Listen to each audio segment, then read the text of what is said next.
আসসালামু আলাইকুম। Graphic design শেখার আজকের থেকে আমরা ইলাস্ট্রেটরের ক্লাস শুরু করব। তো মোটামুটি গত কিছু ক্লাস আমি ফটোশপ নিয়ে আপনাদেরকে ধারণা দিছি। তো আজকের থেকে আমরা ইলাস্ট্রেটর শুরু করব। তো ইলাস্ট্রেটর এটা হচ্ছে ইন্টারফেস। আমি দেখাইছিলাম কিভাবে আপনারা এই সফটওয়্যারটা ইনস্টল করবেন বা এটা কোথা থেকে নিতে পারবেন। তো মেইনলি ইলাস্ট্রেটর হচ্ছে আমাদের ডিজাইনের মেইন সফটওয়্যার। আমরা যত কিছু ডিজাইন করি না কেন, যা কিছু করি না কেন, মোটামুটি আমরা সব কিছু ইলাস্ট্রেটর দিয়েই করব। তার কারণ হচ্ছে ইলাস্ট্রেটর হচ্ছে স্কেলেবল। ধরেন আমি একটা উদাহরণ দেই, আমি এখানে একটা কাজ করতেছি একটা ডিজাইন প্রজেক্টে। তো এখানে আমি যত ডিজাইন করতেছি, দেখেন আমি বিভিন্ন সাইজে কিন্তু ডিজাইনগুলো করতেছি, আমি বিভিন্ন রকম ভাবে ডিজাইন করতেছি, বিভিন্ন রকম ভ্যারিয়েশন দেখাচ্ছি আমার ক্লায়েন্টকে। তো ফাইনালি সে যেগুলো ফাইনাল করবে সেগুলোকে আমি যত খুশি তত বড় করতে পারবো। কারণ আমি যদি ফটোশপে কাজ করতে চাইতাম তাহলে কিন্তু এইভাবে একটা আর্টবোর্ডের মধ্যে আমি এতগুলো ডিজাইন করতে পারতাম না। দ্বিতীয় কথা হচ্ছে এত ছোট ছোট সাইজে কাজ করলে পরবর্তীতে আমি এগুলোকে আর কোথাও ইউজ করতে পারতাম না। তো সেই ক্ষেত্রে আমরা ইলাস্ট্রেটরে কাজ করি। আমরা যা কিছু করি না কেন সেটাকে আমরা যত খুশি তত বড় করতে পারি বা যত খুশি তত ছোট করতে পারি। এখানে কখনোই কোয়ালিটি কখনো কম্প্রোমাইজ হয় না। তো এই জন্য ইলাস্ট্রেটর হচ্ছে আমাদের মেইন ডিজাইন সফটওয়্যার। তো আমি ইলাস্ট্রেটরের কিছু বেসিক টুলস সম্পর্কে আপনাদেরকে ধারণা দিচ্ছি। তো এটা হচ্ছে আমাদের আর্টবোর্ড থাকবে নর্মালি। এটা হচ্ছে নর্মালি আমাদের ইলাস্ট্রেটরের ইন্টারফেস। তো আমরা যখন কোনো কিছু শুরু করতে চাবো অবশ্যই আমাদেরকে নিউ ফাইল ক্রিয়েট করতে হবে। তো নিউ ফাইল করার জন্য এখানেও আমরা ফটোশপের মতো সেম জিনিস, আপনি যে কোনো সাইজে শুরু করতে পারেন। এখানে সুবিধা হচ্ছে সাইজটা কোনো ব্যাপার না, আপনি যে কোনো সাইজে শুরু করতে পারেন। আপনার এটা নর্মালি আপনি পরবর্তীতে যখন এটা নিয়ে আপনি ফাইনাল আউটপুট করবেন তখন আপনি নির্দিষ্ট মাপ অনুযায়ী এটাকে সাজাইতে পারবেন। অর্থাৎ প্রত্যেকটা ডিজাইনের একটা নির্দিষ্ট মাপ থাকে। সাপোজ আপনি যদি একটা প্যাকেজিং ডিজাইন করেন তাহলে তার একটা নির্দিষ্ট মাপ থাকে। আপনি যদি একটা টি শার্ট ডিজাইন করেন তারও একটা মাপ থাকে। তো সুবিধা হচ্ছে আমরা যে কোনো সাইজের ডিজাইনটাকে শুরু করতে পারি। শুধুমাত্র খেয়াল করতে হবে এইটা যে আমাদের এখান থেকে কালার মোড রাখতে হবে 8 GB, যেটা ফটোশপ ক্লাসেও বলছিলাম। আর আমাদের এটা রেজলিউশন রাখতে হবে 300 পিপিআই, অর্থাৎ পিক্সেল পার ইঞ্চ। এখান থেকে মিডিয়াম আছে 150, স্ক্রিন অর্থাৎ আমরা যদি অনলাইনে কোনো কিছু পোস্ট করতে চাই সেটার জন্য 72 বা 36 পিপিআই, বাট এগুলোর দরকার নেই, আমরা 300 পিপিআই দিয়ে শুরু করব। সাইজটা আমি এখন চেঞ্জ করতেছি না, আমরা ক্রিয়েটে ক্লিক করব। তাহলে দেখেন এটা হচ্ছে আমাদের ইলাস্ট্রেটরের ইন্টারফেস। অর্থাৎ যখন এটা ওপেন হবে তখন এরকম দেখা যাবে, বাট যখন ওপেন হবে তখন এরকম থাকবে না। এটা মূলত আমাদের এটাকে বলা হয় ওয়ার্ক স্পেস। তো এটা থাকবে হচ্ছে এসেনশিয়াল। তো এসেনশিয়াল হচ্ছে এরকম দেখতে থাকবে। এখানে কিছু চেঞ্জও থাকতে পারে, কোনো সমস্যা নেই, বাট অনেক মেনু বা অনেক কিছু আমরা এখান থেকে খুঁজে পাবো না। তো সেগুলোকে আমরা এখান থেকে এসেনশিয়াল ক্লাসিকে চলে যেতে পারি। এসেনশিয়াল ক্লাসিকে গেলে মোটামুটি কিছু কিছু অপশন আমরা এখানে চলে আসবে, বাট এইগুলো আসলে এখানে থাকবে না কোনো কিছু, এগুলোকে আমাদেরকে আলাদাভাবে আনতে হবে। তো আমি সেগুলো একটু সেট আপ করে আপনাদেরকে দেখাই দিব। তো সাপোজ আমার কাছে কোনো কিছু নাই, ইলাস্ট্রেটরটা এরকম অবস্থায় আছে, এইগুলোও নাও থাকতে পারে। তো আমার এখন যে ফাইলগুলো প্রয়োজন হবে বা যে জিনিসগুলো আমাদের সবসময় প্রয়োজন হয় আমরা সেগুলোকে উইন্ডো মেনুর মধ্যে পাবো। তো প্রথমত হচ্ছে আমরা সাজাচ্ছি ইলাস্ট্রেটরটাকে। তো আমাদের ধরেন অ্যালাইন প্যানেলের দরকার হয়। অ্যালাইন হচ্ছে কোনো কিছুকে অ্যালাইন করার জন্য বা সাজানোর জন্য, একটার সাথে আরেকটাকে সোজা, একটার সাথে আরেকটাকে সোজাসুজি বসানোর জন্য বা এই ধরনের কাজের জন্য। আচ্ছা, অ্যালাইনটা দরকার হয়, আমাদের দরকার হয় হচ্ছে ব্রাশ প্যানেলটা দরকার হয়। ব্রাশ প্যানেল অবশ্যই এখানে আছে, আমরা এটাকে বের করে নিয়ে আসি। আচ্ছা, আমাদের প্রয়োজন হয় কালার, প্রয়োজন হয় আমাদের গ্রাডিয়েন্টের প্রয়োজন হয়, গ্রাডিয়েন্ট সব এখানেই আছে। তো এগুলোকে আমি এখান থেকে নিয়ে আসি। আমাদের সোয়াচ প্যানেলটা লাগে। আচ্ছা, এটা হচ্ছে আমাদের অ্যাপিয়ারেন্স প্যানেল, এটাও আমাদের কাজে লাগে, আমরা এটাকে নিয়ে আসি এখানে। এটা হচ্ছে প্রপার্টিস প্যানেল, এটাও কাজে লাগে। এটা হচ্ছে লেয়ার প্যানেল, লেয়ারটাও কাজে লাগে। তো এই সব কিছু মূলত আপনারা এখান থেকে পাবেন। দেখেন যেইগুলোর পাশে টিক চিহ্ন দেখাচ্ছে তার মানে ওইগুলো এখন আমার আর্টবোর্ডের মধ্যে বা ডকুমেন্টের মধ্যে ওপেন আছে, আমার ইলাস্ট্রেটরের মধ্যে ওপেন আছে। এখান থেকে কিছু কিছু অপশন থাকবে না, যেমন হচ্ছে আমাদের নর্মালি আমরা যেটা পাবো না সেটা হচ্ছে ট্রান্সপারেন্সি। তো ট্রান্সপারেন্সি আমাদের ইলাস্ট্রেটরের খুবই গুরুত্বপূর্ণ একটা অংশ বা একটা টুলস, আমরা এটা প্রায় সব জায়গাতেই ব্যবহার করব। তো ট্রান্সপারেন্সি আমাদের লাগবে। আমাদের টেক্সটের জন্য লাগবে হচ্ছে ক্যারেক্টার প্যানেল। আমরা ক্যারেক্টার প্যানেলটাকে বের করে নিয়ে আসি। ক্যারেক্টার প্যানেলের পর আরেকটা প্যানেল লাগবে, সেটা হচ্ছে গ্লিপস। গ্লিপস হচ্ছে একটা ফন্টের বিভিন্ন ভ্যারিয়েশন। যখন আমরা ডিজাইন করব তখন এগুলো আপনারা বুঝতে পারবেন। তো ধরেন এইগুলো আমার কাছে লাগবে। এখন আপনার স্ক্রিনের রেজুলেশন অনুযায়ী আপনি এগুলোকে সাজাইতে পারবেন। তো সাপোজ আমরা এখান থেকে শুরু করব হচ্ছে, ধরেন আমরা লেয়ার প্যানেল দিয়ে শুরু করবো, তাহলে আমরা এটাকে ড্র্যাগ করে যদি এখানে নিয়ে আসি, দেখেন আমার এখানে ব্লু লাইন দেখাচ্ছে। ব্লু লাইন মানে হচ্ছে এটাকে আমি ছেড়ে দিলে এখানে সেট হয়ে যাবে। আচ্ছা, এরপর আমরা অ্যাপিয়ারেন্স প্যানেলটাকে এই সাইডে বসাই দিব। অবশ্যই এটা সাইডে এরকম ভাবে বসবে না, এটা হচ্ছে নর্মালি এরকম থাকবে। আপনারা এখান থেকে এটাকে দিলে এখানে ক্লিক করলে এক্সপ্যান্ড হয়ে যাবে, বাট আমরা এরকম রাখলাম। তো লেয়ার প্যানেলটা আমরা এখানে রাখলাম। লেয়ারের পরে আমরা রাখতে পারি হচ্ছে আমাদের টেক্সট প্যানেল বা ক্যারেক্টার প্যানেল। এটাকে ড্র্যাগ করে যদি এইখানে নিয়ে আসি, দেখেন ব্লু লাইন হয়ে যাচ্ছে, এখানে ছেড়ে দিলে এখানে চলে আসবে। আচ্ছা, এরপর আমরা নিয়ে আসবো ট্রান্সপারেন্সিটাকে আমি দিয়ে দিচ্ছি ক্যারেক্টারের নিচে। আচ্ছা, এরপর আমরা চাইলে অ্যালাইন বা পাথ ফাইন্ডার যে কোনো একটাকে নিয়ে আসতে পারি। আচ্ছা, পাথ ফাইন্ডারটা এখানে আনা হয় নাই, পাথ ফাইন্ডার হচ্ছে এটা। তো পাথ ফাইন্ডারটাকে আমি দিয়ে দিচ্ছি ক্যারেক্টার প্যানেলের নিচে এখানে। এরপর আমরা চাইলে অ্যালাইনটাকে এখানে নিচে দিয়ে দিতে পারি এরকম ভাবে। তো মোটামুটি এটা হচ্ছে আমাদের ইলাস্ট্রেটরের যে সমস্ত টুলস আমরা ব্যবহার করব সেগুলো এখানে আমরা রাখলাম। এরপরে যেগুলো আছে গ্রাডিয়েন্ট, আমরা ব্রাশ, এগুলোকে সব আমরা এইখানে রাখতে পারি। আমি সোয়াস প্যানেলটাকে সবার উপরে রাখতেছি। প্রপার্টিস প্যানেলটা আমাদের অনেক কাজে লাগে। এরপর হচ্ছে গ্লিপস। তো যখন আমরা এভাবে সাজাবো, আমাদের যখন এগুলো সাজানো হয়ে যাবে সবকিছু মোটামুটি, আমাদের আরো কিছু সেটিং করতে হবে। যেমন হচ্ছে আমরা প্রথমত হচ্ছে ধরেন এডিটে যাবেন, এডিট থেকে প্রেফারেন্স, প্রেফারেন্স থেকে জেনারেল।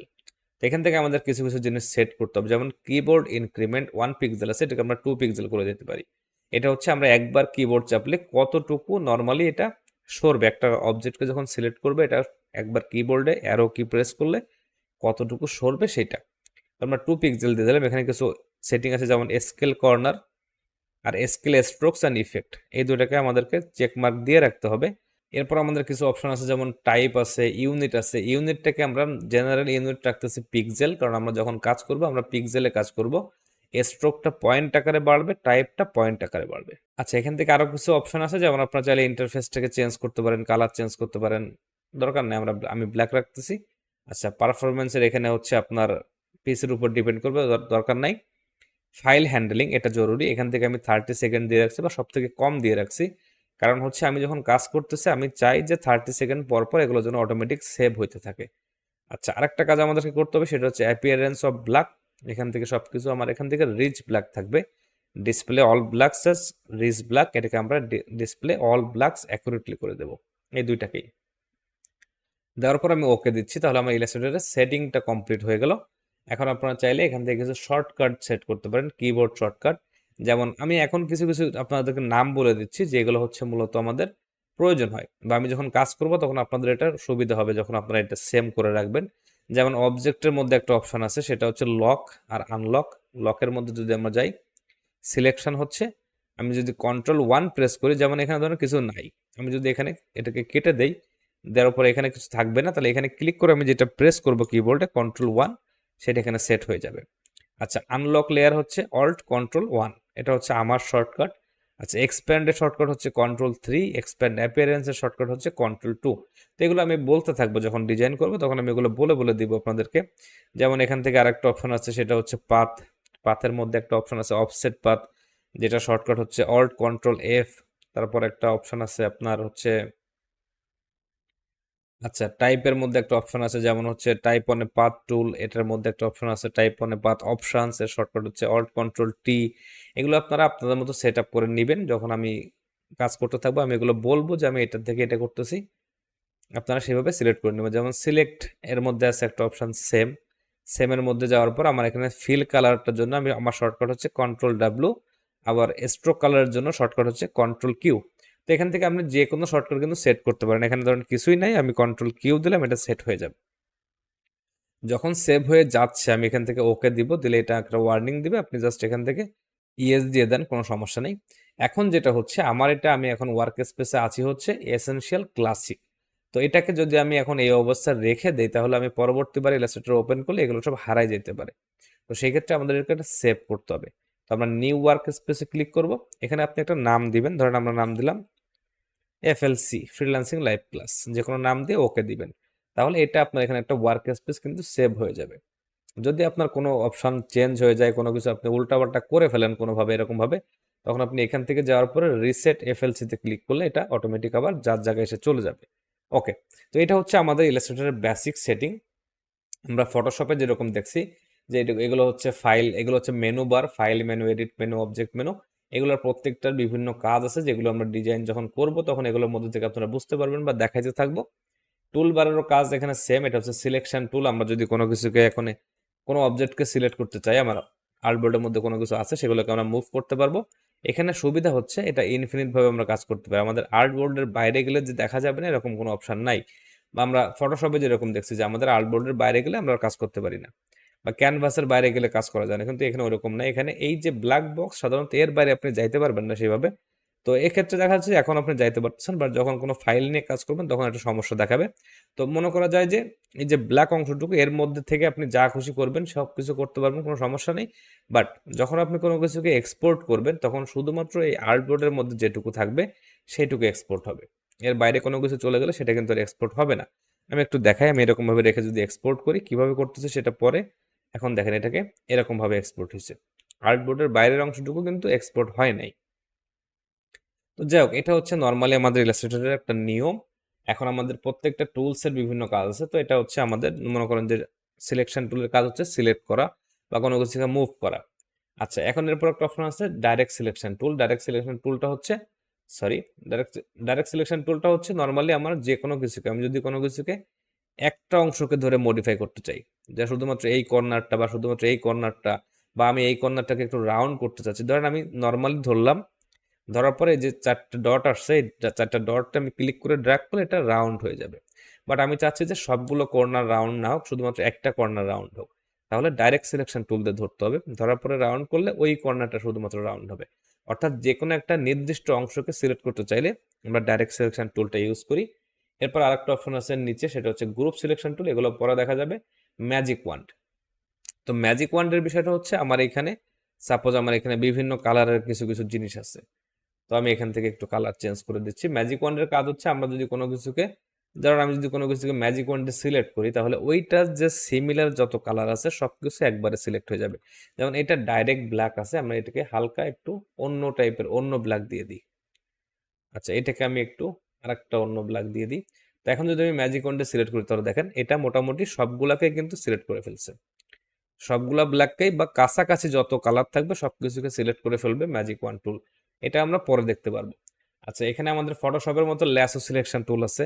সাপোজ আমি যদি কোনো কিছুকে সিলেক্ট করতে চাই যেটা আসলে একটা অংশ, তাহলে আমি ল্যাসো দিয়ে সিলেক্ট করতে পারবো। আচ্ছা, এখানে অবশ্য এটা ওভারল্যাপ হচ্ছে, তো ল্যাসো দিয়ে আমি কোনো নির্দিষ্ট অংশ সিলেক্ট করতে চাইলে সেটাকে সিলেক্ট করতে পারবো। অনেক সময় ডিজাইনের মধ্যে একটা ছোট অংশকে মুছে ফেলা বা মডিফাই করার প্রয়োজন হয়, তখন আমরা ল্যাসো দিয়ে সিলেক্ট করি, জাস্ট ফটোশপের মতো। এখানে পেন টুল আছে এবং একটা এক্সট্রা অপশন আছে, সেটা হচ্ছে কার্ভেচার টুল। তো পেন টুল এবং কার্ভেচার টুল এই দুইটা হচ্ছে ইলাস্ট্রেটরের অনেক গুরুত্বপূর্ণ একটা টুলস। আমরা যখন কোনো ইলাস্ট্রেশন করি, আমরা যখন যা কিছু করি না কেন সেগুলো সাধারণত আমরা পেন টুলের মাধ্যমে করি। তো সাপোজ মনে করেন যে আমার এই অ্যাপেল যে লোগোটা আছে এটা একটা রাস্টার ফাইল বা একটা ইমেজ ফাইল। তো এটাকে যখন আমি একটা ভেক্টর ফাইল তৈরি করতে চাবো, আমাকে এটাকে পেন টুল দিয়ে ইলাস্ট্রেশন করতে হবে। আমি চাইলে আরো অনেকভাবেই করতে পারি। তো আমি দেখাচ্ছি আপনাদেরকে, আমি একটু অপাসিটি কমাই দিচ্ছি এখান থেকে যেন আমি ক্লিয়ারলি দেখতে পাই, এবং এটাকে আমি এখান থেকে লক করে দিচ্ছি যেন এটা এখান থেকে না সরে, অর্থাৎ এটা মুভ করবে না। এখন আমরা পেন টুল নেব। পেন টুল নিয়ে যে কোনো এক জায়গাতে ক্লিক করলে, পেন টুল মূলত এইভাবে কাজ করে, ক্লিক করলে সেটা একটা নির্দিষ্ট পাথ বা একটা পয়েন্ট তৈরি করবে। আবার যেখান থেকে শুরু করছিলাম সেইখানে ব্যাক আসলে এটা আবার জয়েন হয়ে যাবে বা এই পাথটা ক্লোজ হয়ে যাবে। আচ্ছা, ইলাস্ট্রেটর যখন আমরা কোনো কিছুকে ড্র করতেছি বা কোনো শেপ নিচ্ছি, কোনো কিছু নিচ্ছি, এর দুইটা অংশ থাকে। একটা হচ্ছে ফিল কালার, একটা হচ্ছে স্ট্রোক কালার। অর্থাৎ ফিল এবং স্ট্রোক, আমরা যখন কোনো পাথ ড্র করতেছি এই পাথটা হচ্ছে, আমি এখান থেকে দেখাই, এই যে একটা ক্লিক করলাম, এখান থেকে আরেকটা ক্লিক যদি এখানে করি, এটা হচ্ছে একটা পাথ। এই পাথটাকে যখন আমরা করতে থাকবো, ক্লিক করতে থাকবো, এই পাথটা হচ্ছে মূলত আমাদের এই যে কোনো শেপের আউটসাইডটাকে বলা হয় স্ট্রোক। অর্থাৎ এই যে শেপটা আমরা তৈরি করছি এটার আউটসাইড বা যেখান থেকে ক্লিক করছে এটা হচ্ছে স্ট্রোক। এটা যদি কখনো জয়েন হয়ে যায় বা একটা নির্দিষ্ট এরিয়া কাভার করে ফেলে, সেটার মাঝখানের অংশটাকে আমরা বলি ফিল। তো ফিলটাকে আমরা এখান থেকে ফিল কালার চেঞ্জ করতে পারবো, আমরা যে কোনো কালার চাই দিতে পারবো। আবার যদি চাই যে স্ট্রোক কালার চেঞ্জ করবো সেটাও আমরা করতে পারবো। অর্থাৎ দুইটাকে আলাদা আলাদাভাবেই চেঞ্জ করা যায়। তো যখন আমরা এখান থেকে একটা শেপ ড্র করার চেষ্টা করতেছি, তো এখন কি হচ্ছে যে আমার এখানে, আমি যদি এখন ফিল এবং কালার দুইটাই নিয়ে নেই তাহলে কি হবে দেখেন, আমি এখান থেকে সাপোজ এখানে ক্লিক করলাম, আমি যদি ক্লিক করে ছেড়ে দিই তাহলে স্ট্রেট একটা লাইন তৈরি হবে। আর যদি আমি ক্লিক করে ছেড়ে না দিই, ক্লিক করে ড্র্যাগ করি, তাহলে এটা কার্ভ তৈরি করবে বা বাঁকায় যাবে। তো আমি সাপোজ এখান থেকে ড্র্যাগ করে এই শেপটাকে ম্যাচ করলাম। আবার এখান থেকে যখন দেখেন এটা দুইটা অ্যাঙ্কর পয়েন্ট তৈরি করতেছে, এই অ্যাঙ্কর পয়েন্টটা নির্দেশ করতেছে যে আমার পরবর্তী ক্লিকটা বা পরবর্তী লাইনটা কোন দিকে যাবে। তো আমার যদি যেহেতু এই দিকে লাইনটা গেছে, আমি যদি এখান থেকে ক্লিক করতে চাই বা কোনো কিছু করতে চাই, দেখেন এই দিক থেকে ঘুরে আসতেছে। তো সেই ক্ষেত্রে আমরা যদি চাই এটাকে আমরা সরাইতে পারি, আমি চাচ্ছি এখন এখান থেকে এই দিকে আসবো, তাহলে আমরা অল্ট প্রেস করে এইটাকে ঘুরাই দিতে পারি এইদিকে, তাহলে আমার পরবর্তী ক্লিপটা দেখেন এইদিকে হবে। অথবা আমরা চাইলে নর্মালি অল্ট প্রেস করে এখানে ক্লিক করলে এই অ্যাঙ্কর পয়েন্টটা কেটে যাবে।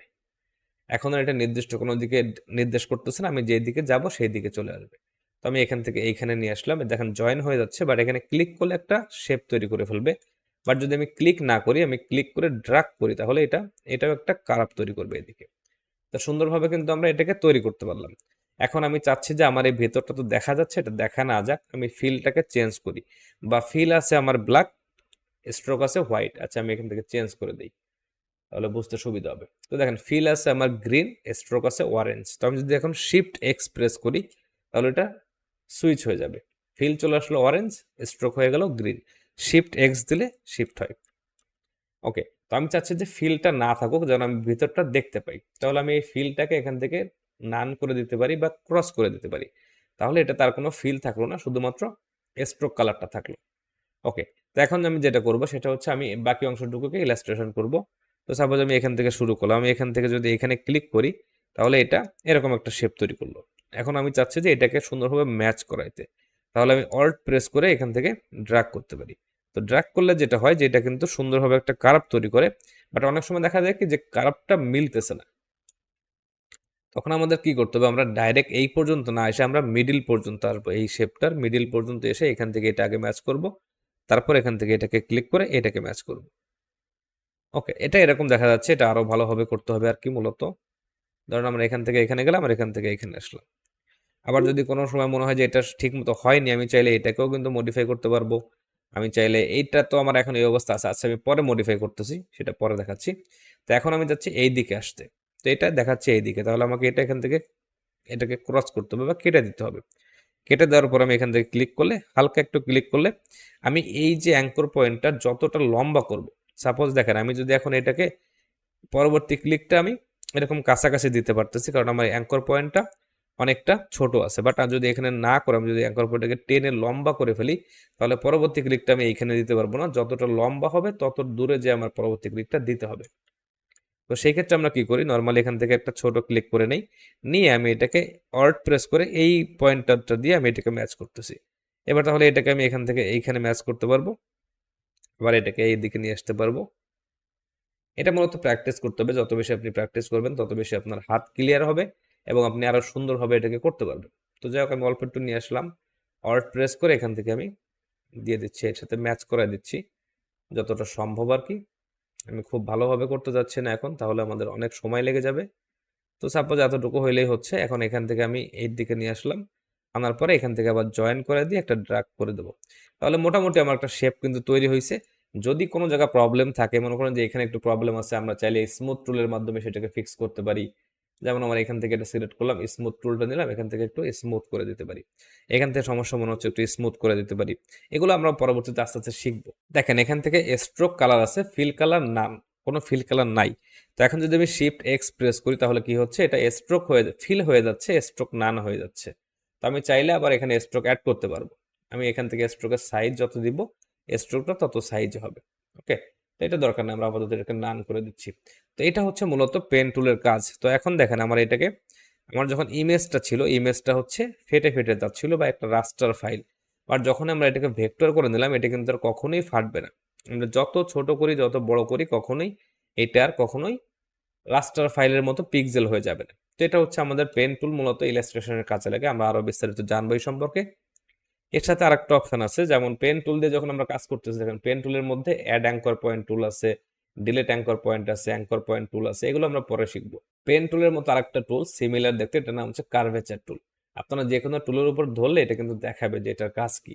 ধরেন কার্ভেচার টুল দিয়ে যদি আমরা এই কাজটা করতে চাই, কার্ভেচার টুলের নিয়ম হচ্ছে আমরা যদি কোনো পয়েন্টে ক্লিক করি, এরপর থেকে আমরা যে এখানে ক্লিক করব সেখান থেকে একটা কার্ভ নেবে, একটা বাঁক নেবে। দেখেন অটোমেটিক একটা বাঁক নিচ্ছে, আমি কিছু করতেছি না, আমি জাস্ট এটা মুভ করতেছি, এটা একটা বাঁক নিচ্ছে অটোমেটিক। আমি যদি এই ক্লিকটা এইখানে না করে আমি যদি এইখানে করতাম, তাহলে এই দিকে বাঁক নিত, আমি এই দিকে গেলে এই দিকে বাঁক নিত। তো এটা পেন টুলটার মতো স্ট্রেট না যে একটা বাঁক নিবে, অর্থাৎ এই সমস্ত ক্ষেত্রে আমাদের জন্য সুবিধা হয়। এখন যদি আমি এখানে ক্লিক করি, তাহলে কি হবে, পরবর্তী ক্লিকটা আমার ওইখান থেকে বাঁক নিবে। বাট আমি চাচ্ছি এখানে একটা শার্প কর্নার হোক, এখান থেকে এরকম বাঁক নিয়ে এরকম না আসুক। তাহলে আমি কি করব, সেই ক্ষেত্রে আমাকে ডাবল ক্লিক করতে হবে। কোনো পয়েন্টে ডাবল ক্লিক করলে ওইখান থেকে আর বাঁক নিবে না, ওখান থেকে স্ট্রেট লাইন হবে। আবার কোনো পয়েন্টে ক্লিক করলে সেখান থেকে আবার বাঁক নিবে। আবার এখান থেকে এসে আমি এখানে যদি জয়েন করে দিই, ক্লিক করলে এটা জয়েন হয়ে যাবে। বাট যদি আমি চাই যে না এটা জয়েন না হয়ে একটা রাউন্ড শেপ হোক, তাহলে ডাবল ক্লিক করলে এটা রাউন্ড হয়ে যাবে। আমাদের ডাবল ক্লিকের দরকার নেই, আমরা জাস্ট এখান থেকে একটা ক্লিক করে এটাকে জয়েন করে দিচ্ছি। ওকে, তো এটা একটু ভালো হয় নাই, আমরা এখান থেকে এখানে জয়েন করে দিলাম। তো এটা এরকম দেখতে লাগতেছে। এখন যদি আমরা পরবর্তী শেপ ইলাস্ট্রেট করতে চাই, তাহলে দেখেন এখানে একটা ক্লিক করলাম, এখান থেকে এখানে চলে আসলাম, এখানে একটা ডাবল ক্লিক করবো, তাহলে এটা একটা কার্ভ তৈরি হবে। এখন দেখেন আমার এটা ফিল কালার আছে, ফলে দেখতে অসুবিধা হচ্ছে। আমি এটাকে শিফট এক্স দিয়ে স্ট্রোক কালার করে দিলে, আমি চাইলে স্ট্রোকটাকে বড় করে নিতে পারি, চাইলে কালারটা চেঞ্জ করে দিতে পারি, তাহলে দেখতে সুবিধা হবে। এখন আমি চাচ্ছি যে এখান থেকে এই পর্যন্ত আসুক, বাট এখান থেকে যখন আমি এইভাবে করতে যাব তখন দেখা যাচ্ছে যে এটা সম্পূর্ণরূপে কিন্তু ম্যাচ করবে না। যেহেতু এই যে কার্ভগুলো আছে এগুলো ঠিক আছে, কিন্তু এই কার্ভগুলো অতটাও কার্ভ না। আমি চাইলে এইভাবে করতে পারি, বাট চেষ্টা করতে হবে যে যতটুকু সম্ভব বা যেটা আসলে যেই টুল দিয়ে হয় ভালো সেই টুল দিয়ে করতে হবে। দেখেন এটাও আমার মোটামুটি হয়ে গেছে, কোনো সমস্যা নেই। যদি চান যে পারফেক্টলি করার জন্য, তাহলে এটাকে আপনি পেন টুল দিয়ে করলে ভালো হবে। যাই হোক আর কি, মোটামুটি কথা হচ্ছে আমাদের এই টুলসের কাজ হচ্ছে মূলত সব সমান। ওকে, তো এটা হচ্ছে কার্ভেচার টুলের কাজ ছিল। কার্ভেচার টুলের আরো একটা কাজ আছে, সেটা হচ্ছে আমরা নর্মালি অনেক সময় ইউজ করব। যেমন ধরেন আমি এখান থেকে পেন টুল দিয়ে যদি কোনো কিছু আঁকি, আমি এখানে একটা স্ট্রেট লাইন দিলাম, এখানে একটা স্ট্রেট লাইন দিয়ে এটাকে ব্যাক আবার জয়েন করে দিলাম। এখন আমি যদি চাই যে এটাকে আমি এই কার্ভের সাথে জয়েন করব, তাহলে আমরা কার্ভেচার টুল নিতে পারি। কার্ভেচার টুল নিয়ে এখান থেকে এটাকে জয়েন করে দিলাম, এটাকে কার্ভ করে দিচ্ছি এভাবে। যে কোনো পয়েন্টে ক্লিক করে ড্র্যাগ করলে এটা কার্ভ হয়ে যাবে। তো এটা হচ্ছে নর্মালি আমাদের পেন টুলের বা কার্ভেচার টুলের মধ্যে কম্বিনেশন করা। তো পরবর্তী ক্লিক আমি এইখানে করলাম, পরবর্তীটা এইখানে করলাম, পরবর্তী ক্লিকটা আমি এইখানে করলাম, এইভাবেও কিন্তু আমি করতে পারি। এরপর আমি কার্ভেচার টুলটা নিব, কার্ভেচার টুলটা নেওয়ার পরে জাস্ট এখানে একটা ড্র্যাগ করে ক্লিক করে ড্র্যাগ করলে এটা কিন্তু মোটামুটি আমার এই কার্ভের সাথে কিন্তু ম্যাচ করবে। এখন অনেক সময় কিছু কিছু ইলাস্ট্রেশন আছে যেগুলোতে আমরা এইভাবেও ইলাস্ট্রেশন করতে হয় এটা ম্যাচ করানোর জন্য। তো যাই হোক আর কি, এটা পারফেক্ট ওয়ে না, তারপরে আমাদের অনেক সময় প্রয়োজন হয়। তো যাই হোক, এইভাবে আমরা করতে পারি। এইগুলো হচ্ছে পেন টুল এবং কার্ভেচার টুলের কাজ। আমরা সব টুলকে কভার করতেছি না, কারণ সবগুলো আমাদের প্রয়োজন হবে না, এবং কিছু কিছু টুল আছে যেগুলো আমাদের আসলে খুবই জরুরি, সেইগুলো নিয়ে আমরা কাজ করব। তো অনেক সময় আমাদের রেক্ট্যাঙ্গেল টুল নিতে হয়, কোনো একটা রেক্ট্যাঙ্গেল নিলাম, নিয়ে এটাকে এখন স্ট্রোক কালার আছে, আমরা শিফট এক্স দিলে ফিল কালারে চলে আসবে। ওকে, এখানে আরো কিছু টুল আছে, রাউন্ডেড রেক্ট্যাঙ্গেল টুল। আমরা যে কোনো টুল এটাকে নিলে রাউন্ডেড কর্নার হবে, অথবা আমরা নর্মাল রেক্ট্যাঙ্গেল নিয়েও কিন্তু এই পয়েন্টার গুলো দিয়ে এটাকে রাউন্ড করতে পারবো, যেরকম আমাদের প্রয়োজন। যাই হোক, এরপর আছে আমাদের ইলিপস টুল। ইলিপস টুলটাও আমাদের একটা প্রয়োজনীয় টুল, আমাদের বিভিন্ন শেপ তৈরির জন্য ইলিপস টুল লাগে। আমরা চাইলে কিন্তু এই ডিজাইনটাও এই ইলিপস টুল দিয়ে করতে পারতাম, যদিও সেটা আসলে অনেক সময় সাপেক্ষ হয়ে যাবে, আমি অত দূরে এখন যাচ্ছি না। তো সাধারণত লোগোগুলোকে এইভাবে ডিজাইন করা হয়, এতে কি হয় যে রেশিওগুলো খুবই সুন্দর থাকে এবং এটা পারফেক্ট থাকে। তো ধরেন আমার এখান থেকে এই ইয়ারটাকে এই শেপটাকে এইভাবে ম্যাচ করাইতে হবে। যাই হোক, এগুলো আমরা পরে দেখতেছি। ওকে, তো এখন কি হচ্ছে যে আমাদের এখান থেকে আরো কিছু টুল আছে, পলিগন টুল আছে, স্টার টুল আছে। স্টার টুলটা আমাদের কাজে লাগে, আমরা নর্মাল ড্র্যাগ করলে এরকম ভাবে স্টার তৈরি হবে। আমরা যদি এটাকে শিফট প্রেস করে ড্র্যাগ করি, তাহলে একদম স্ট্রেট তৈরি হবে। যেমন এখান থেকে আমি ড্র্যাগ করলে এটা কিন্তু ঘুরাইতে পারবো, শিফট প্রেস করলে ওইভাবে আর ঘুরবে না, শুধু স্ট্রেট হবে। আবার শিফট এবং অল্ট একসাথে প্রেস করলে স্টারটার স্টাইল চেঞ্জ হয়ে যাবে। আবার যখন আমরা এটাকে ড্র্যাগ করতেছি, আমরা যদি এখান থেকে ড্র্যাগ করা অবস্থায় কিবোর্ডের অ্যারো কি প্রেস করি, তাহলে এই স্টারের মাথাগুলো বাড়বে কমবে। ওকে, তো আশা করি বুঝতে পারছেন। এখানে আরো একটা টুল আছে, সেটা হচ্ছে ফ্ল্যাট টুল বা পলিগন টুল। এগুলো আমরা পরে দেখবো যখন আমাদের ডিজাইনের মধ্যে প্রয়োজন হবে। আচ্ছা, এরপর আমাদের হচ্ছে ব্রাশ টুল। তো ব্রাশ টুলের ক্ষেত্রে ব্রাশ টুল আমাদের একটা জরুরি একটা জিনিস। আমরা যখন কোনো কিছুকে ড্রয়িং করতে চাইবো, তখন আমাদের ব্রাশ টুলের প্রয়োজন হবে। তো ব্রাশ টুল আমরা যখন নিব, তখন নর্মালি আমাদের এখান থেকে ধরেন আমার এখন ফিল কালার আছে লাল, স্ট্রোক কালার হচ্ছে নাই। আমি যদি ব্রাশ দিয়ে কোনো কিছু ড্র করি, এটা চেঞ্জ হয়ে যাবে, কারণ ব্রাশ টুল সবসময় স্ট্রোক দিয়ে ড্র করে। তাহলে দেখেন ফিলটা ছিল লাল, স্ট্রোক ছিল না, কোনো স্ট্রোক ছিল নান, বাট আমি যখন ড্রয়িং করলাম তখন ফিল হয়ে গেল নান, স্ট্রোক চলে আসলো লাল কালার। তো আমি যদি এখান থেকে এটাকে কালার চেঞ্জ থাকতো, তো ড্রয়িং করলে এটা চেঞ্জ হয়ে যেত। অর্থাৎ ব্রাশ টুল সবসময় স্ট্রোক দিয়ে ড্র করে। এখান থেকে ব্রাশ টুলের বিভিন্ন অপশন থাকে, বিভিন্ন রকমের ব্রাশ টুল থাকে, আমরা চাইলে এগুলোকে নিতে পারি। যে কোনো একটা ব্রাশ টুল আমি নিলাম, আমি এখান থেকে ড্রয়িং করলে সেই কায়দার একটা ড্রয়িং তৈরি হবে বা সেই কায়দার একটা ইফেক্ট চলে আসবে। এখান থেকে আরো অনেক ধরনের ব্রাশ টুল থাকে, প্যাটার্ন ব্রাশ, বা এরকম ব্রাশ, এখান থেকে আমরা চাইলে রাউন্ড ব্রাশ নিতে পারি, আমরা চাইলে ব্রাশ তৈরি করতে পারি, সেটাও দেখাবো একটু পরে। সাপোজ আমাদের একটা ডিজাইনের মধ্যে একটা শেপ তৈরি করার দরকার বা ড্রয়িং করার জন্য একটা ব্রাশ তৈরি করার দরকার, আমরা একটা এরকম শেপ তৈরি করলাম। এই যে এখান থেকে ব্রাশ টুলের মধ্যে গেলাম, যাওয়ার পরে নিউতে ক্লিক করলে এখান থেকে বিভিন্ন অপশন আছে, এগুলো পরে জানাবো। আর্ট ব্রাশ নিয়ে ওকে দিলাম, ওকে দিলাম, তাহলে এটা একটা ব্রাশ হয়ে গেল। এখন আমি ব্রাশ দিয়ে ড্রয়িং করলে ওই শেপটা ড্র হবে। অনেক সময় আমাদের ডিজাইনের মধ্যে ড্রয়িং করার প্রয়োজন হয়, তখন আমরা এইগুলো দিয়ে কিন্তু ড্রয়িং করতে পারি। যাই হোক আর কি, তো এগুলো হচ্ছে ব্রাশ টুলের কাজ। ব্রাশ টুল হচ্ছে স্ট্রোক দিয়ে ড্র করে, আর ব্রাশ টুলের একটা অপশন হচ্ছে ব্লব ব্রাশ। তো ব্লব ব্রাশের কাজ হচ্ছে ফিল কালার ড্র করা। এখন দেখেন এখান থেকে ফিল নাই, স্ট্রোক আছে ব্লু কালার, আমি যদি ব্লব ব্রাশ দিয়ে ড্র করি এটা নর্মালি আমার হয়ে যাচ্ছে ফিল কালার। তো এটা যদি সিলেক্ট করি এটা হচ্ছে স্ট্রোক, এটা যদি সিলেক্ট করি এটা হচ্ছে ফিল। তো অনেক সময় দেখা যাচ্ছে কি আমাদের ডিজাইনের মধ্যে কোনো একটা অংশকে আমার জয়েন করতে হবে। সাপোজ আমার এখান থেকে আমার শিফট বি হচ্ছে ব্লব ব্রাশ, আমার এরকম একটা অপশন আছে যেখানে একটা অংশ ফাঁকা থেকে গেছে, এই ফাঁকা অংশটাকে আমি জয়েন করবো। এখন যদি আমি ব্রাশ টুল দিয়ে জয়েন করি তাহলে কি হচ্ছে যে জয়েন তো হয়ে যাচ্ছে, কিন্তু এটা কিন্তু আসলে আলাদা একটা অংশ হিসেবে থাকতেছে। এই যে আমরা সরাইতে পারবো, বাট যদি আমি চাই যে এটাকে আমি মিশাই ফেলবো তখন আমরা ব্লব ব্রাশ দিয়ে ড্র করি। ব্লব ব্রাশ দিয়ে ড্র করলে কি হয়, এটা ওই অংশটা একটা ওই সাথে মিশে যায়, ওর সাথে একটা মিক্স হয়ে একটা শেপ তৈরি হয়ে যায়। এগুলো যখন ডিজাইন করবো তখন বুঝতে পারবেন। এখান থেকে আরেকটা অপশন আছে, সেটা হচ্ছে পেন্সিল টুল। এখানে অনেক অনেক অপশন আছে, শেপার টুল, স্মুথ টুল, পাথ ইরেজার, এগুলোর দরকার নেই, আমরা পেন্সিল টুলটা অনেক কাজে লাগে আমাদের। তো পেন্সিল টুলটা হচ্ছে এই ব্লব ব্রাশ এবং নর্মাল ব্রাশের কম্বিনেশন। আমরা এখন দেখেন ফিল কালার আছে, আমি যদি কোনো কিছুকে ড্র করে এটা অটোমেটিক ফিল হয়ে যাবে। বাট আমি যদি স্ট্রোক থাকে এখানে, আমি যদি কোনো কিছুকে ড্র করি সেটা কিন্তু আর ফিল হবে না, সেটা স্ট্রোক থাকবে। অর্থাৎ আমরা ব্রাশের কাজও করতে পারি, ব্লব ব্রাশের কাজও করতে পারি। শুধুমাত্র পার্থক্য হচ্ছে আমরা যদি এখান থেকে কোনো কিছুকে আবার এর উপর ড্র করি সেটা কিন্তু কম্বাইন হয়ে যাচ্ছে না। অর্থাৎ আমার এটাকে যদি সিলেক্ট করি এটা কিন্তু কম্বাইন হয়ে যাচ্ছে না এর সাথে, কিন্তু ব্লব ব্রাশ যে ড্র করলে কি হইতো, এটার সাথে মিশে যাইতো। এই যে, বাট সমস্যা নেই, আমাদের নর্মালি পেন্সিল টুল লাগে হচ্ছে ড্রয়িং এর কাজে। আমরা যখন ড্রয়িং করবো তখন আরো বিস্তারিত বুঝতে পারবেন এই বিষয়ে। আচ্ছা, এখান থেকে আরেকটা অপশন হচ্ছে ইরেজার টুল। ইরেজার টুলটা একটু মজার জিনিস ইলাস্ট্রেটরে। তো আমরা ফটোশপে কি দেখছি যে আমরা কোনো কিছুকে মুছে দিতে পারি, ইলাস্ট্রেটরও আমরা কোনো কিছুকে চাইলে মুছে দিতে পারি। এখানে নিয়ম হচ্ছে আমরা যদি কোনো কিছু সিলেক্ট করি, সাপোজ এটা আমি সিলেক্ট করে রাখছি, এখন যদি আমি ইরেজার টুল অ্যাক্টিভেট করি তাহলে আমি এই অংশটাকে বা এই যে শেপটা সিলেক্টর আছে এটাকে যে কোনো জায়গা থেকে আমি মুছতে পারবো। বাট অন্য যে সমস্ত এরিয়া আছে ডিজাইনের মধ্যে সেগুলো কিন্তু মুছতে পারবো না ফটোশপের মতো, যেহেতু এটা সিলেক্টেড আছে এখান থেকে এটা মুছে দেবো। বাট যদি কোনো কিছু সিলেক্টেড না থাকে তাহলে আমরা যে কোনো জায়গা থেকে কিন্তু মুছে দিতে পারবো, সেই ক্ষেত্রে কোনো সিলেক্টের প্রয়োজন নাই। তো খেয়াল করতে হবে আমরা যখন মুছে দিচ্ছি। আচ্ছা, তো এটা হচ্ছে নর্মাল যে আমাদের ইরেজার টুলের যে কাজ সেটা। আমাদের এখানে আরেকটা অপশন আছে সিজার টুল। আমার যদি কোনো কিছুকে কাটার প্রয়োজন হয়, সাপোজ আমার এখান থেকে এই যে অংশটা আছে এটার মধ্যে থেকে আমি একটা কাট করতে চাই, তাহলে আমরা কি করতে পারি, আমরা এখান থেকে সিজার টুলটা নিতে পারি। সিজার টুল নিয়ে একটা সিজার টুল না, আমরা এখান থেকে নাইফ টুল নিতে পারি। নাইফ টুল নিয়ে একটা দাগ দিলে যখন ছুরির মতো দেখাচ্ছে আমরা এটাকে কেটে ফেলতে পারি। এই যে অংশটা কেটে গেছে, ঠিক আছে। এগুলো ডিজাইনের মধ্যে যখন আসবে তখন বুঝতে পারবেন। সিজার টুলও, সিজার টুল হচ্ছে পাথ ক্রিয়েট করতে লাগে, পাথ কাটার জন্য লাগে।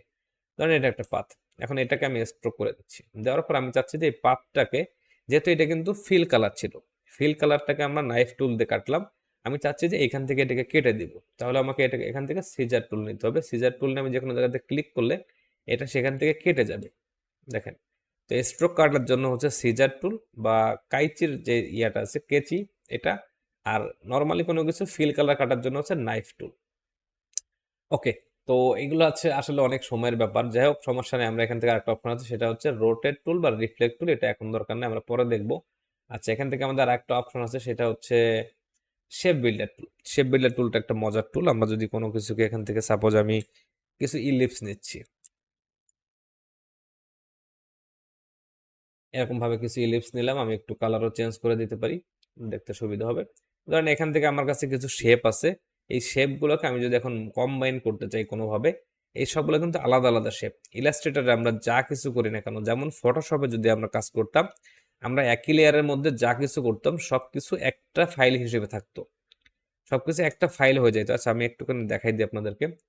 তো ফটোশপের নিয়ম হচ্ছে, সরি ফটোশপে আমরা যে কোনো একটা সাইজের আর্টবোর্ড নিলাম, এখান থেকে আমরা যা কিছু করি না কেন এটা কিন্তু, এটাকে আনলক করলাম, এখন আমি এখানে যা কিছু করব সেটা নর্মালি এই লেয়ারের মধ্যে একটা ফাইল হিসেবে থাকবে। আমি যদি এটাকে মুভ করি, দেখেন এটা একটা ফাইল হিসেবে থাকবে। বাট ইলাস্ট্রেটরের নিয়ম হচ্ছে, ইলাস্ট্রেটরে আমরা যা কিছু করি না কেন প্রত্যেকটা আলাদা আলাদা ফাইল হিসেবে থাকবে। আমি যত এটাকে ওভারল্যাপ করি না কেন প্রত্যেকটা জিনিস একটা করে লেয়ার তৈরি করবে। আমরা লেয়ার প্যানেল দেখলে বুঝতে পারবো। এইখানে দেখেন প্রত্যেকটা দাগের জন্য আলাদা আলাদা একটা লেয়ার তৈরি হচ্ছে বা পাত তৈরি হচ্ছে। একটা লেয়ারের ভিতরে বিভিন্ন সাব লেয়ার। তো প্রত্যেকটা জিনিস কিন্তু আলাদা আলাদা থাকে, ঠিক আছে? তো এই ক্ষেত্রে দেখা যাচ্ছে কি আমি যদি চাই যে এই 2-3টা শেপ এখানে আলাদা আলাদা আছে এগুলোকে একটু কম্বাইন করব, তাহলে আমরা কি করব? এখান থেকে শেপ বিল্ডার টুল ইউজ করব। শেপ বিল্ডার টুলের দুইটা অপশন, এক হচ্ছে দেখেন প্লাস, আমি যদি অল্ট প্রেস করি তাহলে মাইনাস, অর্থাৎ আমি যদি প্লাস থাকা অবস্থায় এটাকে ড্রাগ করি তাহলে এই দুইটা শেপ মিলে একটা শেপ হয়ে গেছে। আচ্ছা, এখান থেকে শুরুতে যখন আমরা কোনো কিছু নেব আমরা যে কোনো কালার দিতে পারি। সাপোজ আমি এই কালারটা দিলাম, আমি চাইলে স্ট্রোক অ্যাড করতে পারি এর সাথে, যে আচ্ছা স্ট্রোকটা দরকার নেই, আমরা স্ট্রোকটাকে নাম করে দিলাম। তো ফিল কালার নিলাম এইটা। এখন যদি আমি এটাকে ড্র্যাগ করে কম্বাইন করি এটা ওই ফিল কালারে চলে যাচ্ছে এবং এই দুইটা শেপ মিলে একটা শেপ হয়ে গেল। আমি চাইলে এটাকে আবার এর সাথে কম্বাইন করে দিতে পারি, তাহলে এইটা মিলে একটা শেপ হয়ে গেল। আচ্ছা, আমি যদি চাই যে কোনো অংশকে বাদ দিব, যে এই অংশটাকে আমি বাদ দিব, তাহলে অল্ট প্রেস করে এখানে ড্র্যাগ করলে বা ক্লিক করলে ওই অংশটা বাদ হয়ে যাবে। সাপোজ আমার এখান থেকে এই অংশটা বাদ দিব, ঠিক আছে, আমি এই অংশটা বাদ দিব। তো কি হচ্ছে যে এটা সবগুলো কিন্তু আলাদা আলাদা শেপ আছে এখন, কিন্তু এইগুলো যেগুলো আমি অ্যাড করছিলাম সেগুলো সব মিলে একটা শেপ হয়ে গেছে। ওকে, এখন আমি যদি চাই তাহলে আমি শেপ বিল্ডার টুল নিয়ে এইগুলোকে সব এক করে দিতে পারি। তাহলে কি হচ্ছে, এগুলো আলাদা আলাদা থাকতেছে না, সরি এটা না, এটা। আচ্ছা, এইগুলোকে আমি সিলেক্ট করে এখান থেকে শেপ বিল্ডার দিয়ে অ্যাড করে দিচ্ছি, তাহলে দেখেন সবগুলো মিলে একটা শেপ তৈরি হয়ে গেল। এটা হচ্ছে শেপ বিল্ডারের কাজ। এটা এখন বুঝতে পারবেন না, যখন ডিজাইনের মধ্যে লাগবে তখন বুঝবেন। আচ্ছা, আরো কিছু টুল আছে এখান থেকে। এখানে আমাদের গ্রাডিয়েন্ট টুল আছে, আমাদের এখান থেকে লাইভ পেইন্ট ব্যাকেট টুল আছে। লাইভ পেইন্ট ব্যাকেট টুলটা একটা দারুণ জিনিস। আমাদের অনেক সময় ডিজাইনের মধ্যে কিছু কিছু এরিয়া থাকে যেগুলো আসলে আমাদের কালার করার প্রয়োজন হয়। তো সাপোজ এটা আমার একটা ডিজাইন, আমার এটাকে কালার করতে হবে। তো আমি এখান থেকে যে কোনো, আমি যদি এখান থেকে লাইভ পেইন্ট ব্যাকেট টুলটা অ্যাক্টিভেট করি, শর্টকাট হচ্ছে কে, কে প্রেস করলে এটা অ্যাক্টিভেট হয়ে যাবে। এখন আমি এখান থেকে যেই কালার দিব, সাপোজ আমি এখান থেকে স্ট্রোকটা করে দিচ্ছি নান, এটাকে করে দিলাম ফিল কালার করলাম রেড। তো দেখেন আমার এখানে তিনটা কালার দেখাচ্ছে, একটা হচ্ছে পিঙ্ক, একটা রেড, একটা তার পাশেরটা। তো এইখানে যে কালারগুলো থাকে সেইগুলোকে এখানে দেখায়। আমি যদি এখান থেকে কিবোর্ডে অ্যারো কি চাপি তাহলে ওইগুলো আমরা চেঞ্জ করতে পারি কালারগুলো, বাট দরকার নেই, আমরা আপাতত এটাই রাখি। তো যেই কালারটা থাকবে এখানে সিলেক্টেড, আমি এখন এখানে ক্লিক করলে সেই কালার দিয়ে ওই অংশটা পূরণ হয়ে যাবে। অবশ্যই অবশ্যই এই জায়গাটা একটা ওপেন বা এটা একটা ক্লোজ জায়গা হইতে হবে। যদি এরকম হয় যে, যেমন আমরা এখান থেকে সাপোজ আমি একটু ব্যাকে যাই, যদি এরকম হয় যে আমার এখান থেকে কোনো একটা অংশ সাপোজ এখান থেকে আপনার ওপেন আছে, ওপেন আছে বলতে হচ্ছে আমার এখান থেকে এটা আর এটা মুছে দিলাম, আমি এটাকে মুছে দিলাম, তাহলে কি হচ্ছে, এটা কিন্তু একটা ওপেন পাথ, ঠিক আছে? এই শেপগুলো ক্লোজ বাট এটা ওপেন আছে। এখন যদি আমি লাইভ পেইন্ট বাকেট নিয়ে আসি, নেওয়ার পর আমি এখান থেকে কালার দিলাম একটা, এখন আমি ক্লিক করলে এইটা এটা এটা সব কিন্তু কাজ করবে, বাট এইখানে আর কাজ করবে না, কারণ এটা একটা ওপেন পাথ। এখানে ক্লিক করলেও কাজ হবে না, যেহেতু এটা ওপেন পাথ সেই জন্য কাজ হবে না। আমরা চাইলে কিন্তু এখান থেকে নর্মালি এটাকে আমরা জয়েন করতে পারি, ঠিক আছে? আচ্ছা, রোটেটের দরকার নেই, জয়েনটা আমরা পরে করবো, সমস্যা নেই। তো এটা হচ্ছে নর্মালি একটা ইফেক্ট। যখন আমরা কোনো ইফেক্ট অ্যাপ্লাই করবো আমাদেরকে সেটাকে এক্সপ্যান্ড করতে হবে, এটা আমরা পরে বুঝবো। বাট এক্সপ্যান্ড করে দিলে তখন আমরা এটাকে আবার নর্মাল হয়ে যাবে, আমরা চাইলে এটাকে সিলেক্ট করতে পারবো, প্রত্যেকটা অংশকে আমরা আলাদা আলাদা করতে পারবো। বাট এটা হচ্ছে কোনো কিছুকে কালার দেওয়ার নিয়ম। তো এটা হচ্ছে লাইভ পেইন্ট বাকেট। এখান থেকে একটা অপশন আছে ব্লেন্ড, ব্লেন্ডটা আমাদের মোটামুটি ভালোই কাজে লাগে। সাপোজ আমি এখান থেকে একটা কালার নিলাম আর এখানে একটা কালার নিলাম, এখন আমি চাচ্ছি এই দুইটা কালারকে মিলাইতে বা ব্লেন্ড করতে। তো সেক্ষেত্রে আমরা এখানে ব্লেন্ড টুল নিতে পারি। ব্লেন্ড টুল নিয়ে এক জায়গাতে ক্লিক করে যদি আরেক জায়গাতে ক্লিক করি, এই দুইটা দেখেন ব্লেন্ড হয়ে গেল।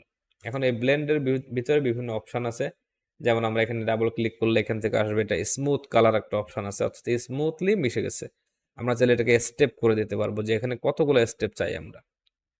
যদি আমরা স্টেপগুলোকে কমাই দিই, আমি যে কমাচ্ছি না, আমি নর্মালি ক্লিক করলে বা মাউসের চাকা ঘোরালে একটা একটা করে কমবে। বাট যদি আমি এখান থেকে শিফট প্রেস করে কমাই তাহলে এটা 10টা 10টা করে কমবে। দেখেন এরকম ভাবে কিন্তু আমরা এখান থেকে বিভিন্ন শেপ তৈরি করতে পারি বা বিভিন্ন রকমের কালার প্যালেট তৈরি করে নিতে পারি, বা যেরকম আমাদের প্রয়োজন হয় আমরা করতে পারি। ডিজাইনের মধ্যে যখন আসবে তখন আরো বুঝতে পারবেন। তো মোটামুটি এগুলো হচ্ছে আমাদের টুলস এর কাজ। আমরা যদি চাই এখান থেকে একটা টুলস আমরা ইউজ, ধরেন আমার এখান থেকে দেখেন এটা একটা গ্রুপ হয়ে আছে, ঠিক আছে? তো আমি চাচ্ছি যে এখান থেকে যে কোনো একটা শেপকে মাত্র সিলেক্ট করতে, তাহলে কি করতে হবে, আমাকে ডাইরেক্ট সিলেকশন টুল সিলেক্ট করতে হবে। সেটা দিয়ে আমি কোনো কিছুর উপর ক্লিক করলে শুধুমাত্র সেইটা সিলেক্ট হবে। দেখেন এটাকে আমি যদি কাট করলাম না, ধরেন এখানে রেখে দিলাম, এটা কিন্তু অলরেডি এখনো এই গ্রুপের মধ্যেই আছে। ঠিক আছে, এটা কিন্তু আনগ্রুপ হয় নাই, বাট আমি চাইলে ডাইরেক্টলি যে কোনো একটা শেপকে ডাইরেক্ট সিলেকশন টুল দিয়ে সরাই নিয়ে আসতে পারবো। এটাকে কাট করে নিয়ে আসলে, কাট করে নিয়ে পেস্ট করলাম, তাহলে এটা কি হলো, নর্মালি এই গ্রুপ থেকে আলাদা হয়ে গেল। এই গ্রুপ এখনো গ্রুপই আছে, এটা আলাদা করে নিয়ে আসলাম। তো এটা হচ্ছে বিভিন্ন টুলসের কাজ। এখন আমাদের যেটা করতে হবে সেটা হচ্ছে কিছু মেনু কমান্ডের কাজ আমাদেরকে জানতে হবে, মোটামুটি যতটুকু আমাদের লাগে। যেমন আমাদের ফাইল মেনুর মধ্যে সব থেকে জরুরি হচ্ছে ধরেন এক্সপোর্ট করা, কোনো কিছুকে এক্সপোর্ট করা। আমরা যখন কোনো ডিজাইন তৈরি করতেছি তখন আমাদেরকে সবসময় খেয়াল রাখতে হবে এক্সপোর্ট তিনটা হয়: export for screens, export as, save for web legacy. তো এইটা হচ্ছে নর্মালি এখান থেকে আমরা এক্সপোর্ট ফর স্ক্রিন যে অপশনটা আছে আমরা শুধুমাত্র এইটাই সাধারণত ব্যবহার করব। এর কারণ হচ্ছে আমাদের ডিজাইনটা আমরা যখন তৈরি করতেছি তখন যখন ফাইনাল হয়ে যাবে এটাকে আমরা এক্সপোর্ট থেকে যদি এক্সপোর্ট করি, এক্সপোর্ট ফর স্ক্রিনস, এটা যে সাইজে আমরা এক্সপোর্ট করতেছি দেখেন যে সাইজ আছে আর্টবোর্ডে সেই সাইজে এটা এক্সপোর্ট হচ্ছে। যেহেতু এটা অপাসিটি কমাই নিয়েছিলাম, দেখেন এটা এরকম হয়ে গেছে, বাট সমস্যা নেই, এটা যে সাইজে ছিল সেই সাইজে এক্সপোর্ট হয়েছে। যখন আমরা এক্সপোর্ট করব তখন আমাদেরকে এটা একটু ফাইলটাকে সিলেক্ট করে দিতে হবে, ফাইল ফরম্যাটটাকে। এখান থেকে আমরা কোন ফরম্যাট দিতে চাই, এই যে আমরা অনেক সময় ডিএক্সএফ ফাইল দিতে হয় ক্লায়েন্টকে, বা এসভিজি ফাইল দিতে হয়, অনেক সময় পিডিএফ ফাইল দিতে হয়, আমরা চাইলে এখান থেকে দিতে পারবো। বাট নর্মালি আমরা এখান থেকে সাপোজ আমরা পিএনজি দিলাম, পিএনজি দিয়ে এক্সপোর্ট করলাম। কতটুকু চাই, সাপোজ আমি 300 পিপিআই দিয়ে দিলাম, দিয়ে ওকে দিলাম। দিলে কি হবে যে এই ফাইলটা দেখেন, এখন যে ফাইলটা এখানে তৈরি হচ্ছে এই ফাইলটা মোটামুটি আমার এটা হচ্ছে 6020 বাই 3317 ডাইমেনশনে এক্সপোর্ট হয়েছে, মানে অনেক বড় আকারে এক্সপোর্ট হয়েছে এটা। যেখানে আমার যে অরিজিনাল যে ফাইলটা ছিল সেটা কিন্তু এক্সপোর্ট হয়েছে খুবই ছোট সাইজে, বাট যেটা আমার ছিল আমার আর্টবোর্ডের সাইজ ছিল 1920 বাই 1080, অর্থাৎ যে আর্টবোর্ড নিয়ে কাজ করতেছেন এক্স্যাক্টলি সেই সাইজে এক্সপোর্ট করার জন্য হচ্ছে আমাদের এক্সপোর্ট ফর স্ক্রিন যে অপশনটা এটা ইউজ করতে হয়। আচ্ছা, যদি আমি ডকুমেন্টের মধ্যে কোনো কিছুকে নিয়ে আসতে চাই, যেমন আমি যদি কোনো ছবি নিয়ে আসতে চাই, তাহলে প্লেস থেকে আনতে হবে। প্লেসে চলে গেলাম, প্লেসে যাওয়ার পর আমার এখান থেকে যে কোনো একটা ছবি আমি এখানে নিয়ে আসলাম, ঠিক আছে। এটাকে এখন আমরা যখন নিয়ে আসছি এটা নর্মালি দুইটা মোড আছে, এটা এখন লিঙ্ক আকারে আছে। তো লিঙ্ক মানে হচ্ছে এটাকে আমি যদি চাই, এখানে লিঙ্কড ফাইল আছে, এখানে চলে গেলাম, এখান থেকে আবার এখানে ক্লিক করলে আমি এটাকে রিপ্লেসও করে ফেলতে পারবো, ঠিক আছে। যে কোনো একটা ফাইলতে রিপ্লেস করে ফেললাম। এখন যদি আমি এই লিঙ্ক থাকা অবস্থায় এই ফাইলটাকে সেভ করি, সেভ করে আমার ক্লায়েন্টের কাছে ডেলিভারি করি, তাহলে কিন্তু তার কাছে এই ফাইলটা মিসিং হয়ে যাবে। অর্থাৎ সে যখন এই ইলাস্ট্রেটর ফাইলটা ওপেন করবে সে এই ইমেজটা দেখতে পারবে না, কারণ এটা আমার পিসিতে আছে। এটাকে জাস্ট আমি লিঙ্ক করে এই ইলাস্ট্রেটরের মধ্যে দেখতেছি, বাট এটা অরিজিনাল ফাইলের সাথে সেভ হবে না।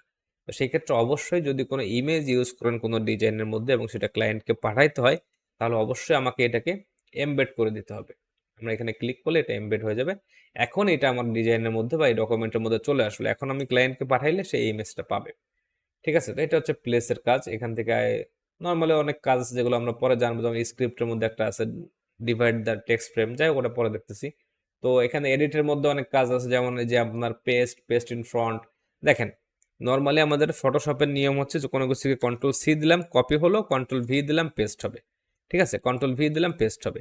কিন্তু সমস্যা হচ্ছে কি, যদি আমি চাই যে আমার এই জিনিসটা এক্স্যাক্টলি আমি এইখান থেকে কপি করে আবার এইখানেই পেস্ট করব, তখন কিন্তু সেটা ফটোশপে নাই, সেটা ইলাস্ট্রেটরে আছে। সেটা হচ্ছে এডিট থেকে পেস্ট ইন ফ্রন্ট বা পেস্ট ইন ব্যাক। আমরা ধরুন পেস্ট ইন প্লেসও আছে, আমরা যদি পেস্ট ইন প্লেস দেই তাহলে যেখানে ছিল সেইখানেই পেস্ট হয়ে গেছে। দেখেন দুইটা ভার্সন হয়ে গেছে।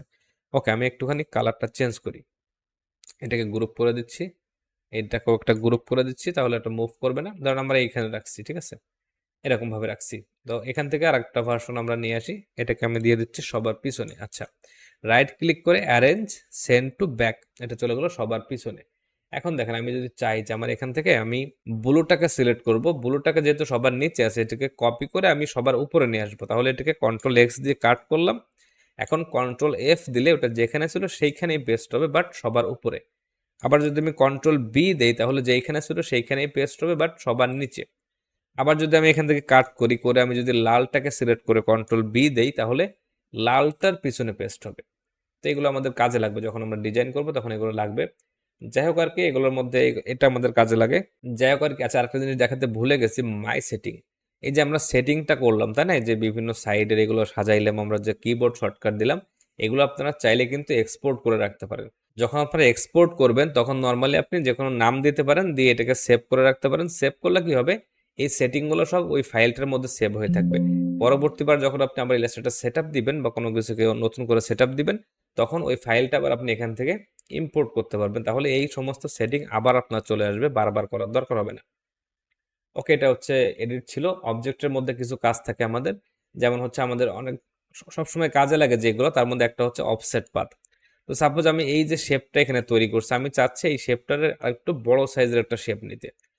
ধরেন এটা একটার উপর আরেকটা দিয়ে দিছে, হ্যাঁ, তো এখান থেকে এটা বোঝা যাচ্ছে না, তাহলে আমি চাচ্ছি যে এখান থেকে এর থেকে একটু একটা গ্যাপ তৈরি করতে পারি, এর থেকে হালকা বড় সাইজের একটা শেপ নিয়ে সেটাকে যদি আমি বসাই দিই, যেমন আমি কন্ট্রোল-C দিলাম, দিয়ে কন্ট্রোল-B দিলাম, তাহলে পেস্ট এন্ড ব্যাক হচ্ছে।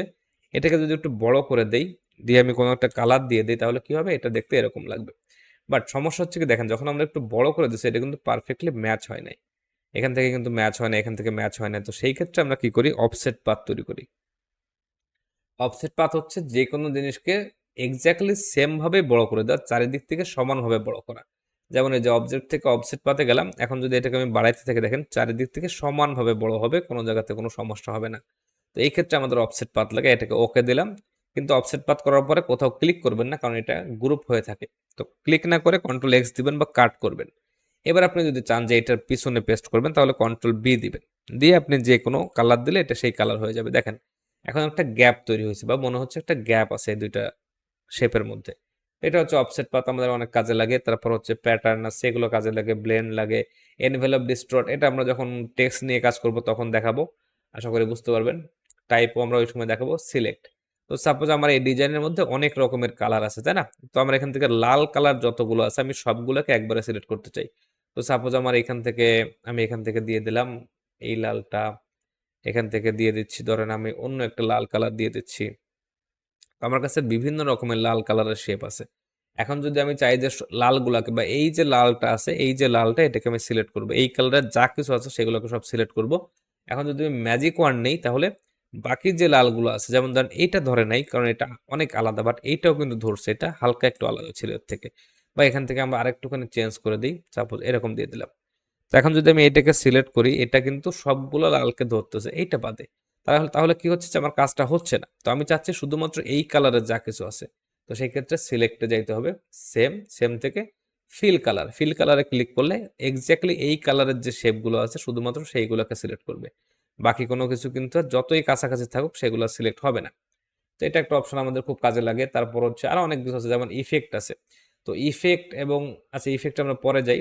ভিউ আছে, ভিউর মধ্যে আমরা অনেক কিছু দেখতে পাই, যেমন হচ্ছে আমাদের এখান থেকে তো অনেক সময় আমাদের রুলার হাইড হয়ে যায়, এই যে এখন রুলার কিন্তু দেখা যাচ্ছে না, ঠিক আছে? আমার যদি শর্টকাট হচ্ছে শিফট কন্ট্রোল আর, বা এটা রুলারটাকে আমি ক্লিক করলে আমার এখানে রুলার চলে আসবে, ঠিক আছে?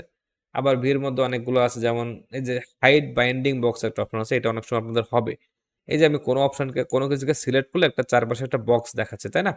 তো যখন আমি এটাকে, এটা যদি হাইড হয়ে যায় কোনোভাবে, যে হাইড বাইন্ডিং বক্স, এটার শর্টকাট হচ্ছে শিফট কন্ট্রোল-B, যে কোনো সময় চাপ লেগে যাইতে পারে।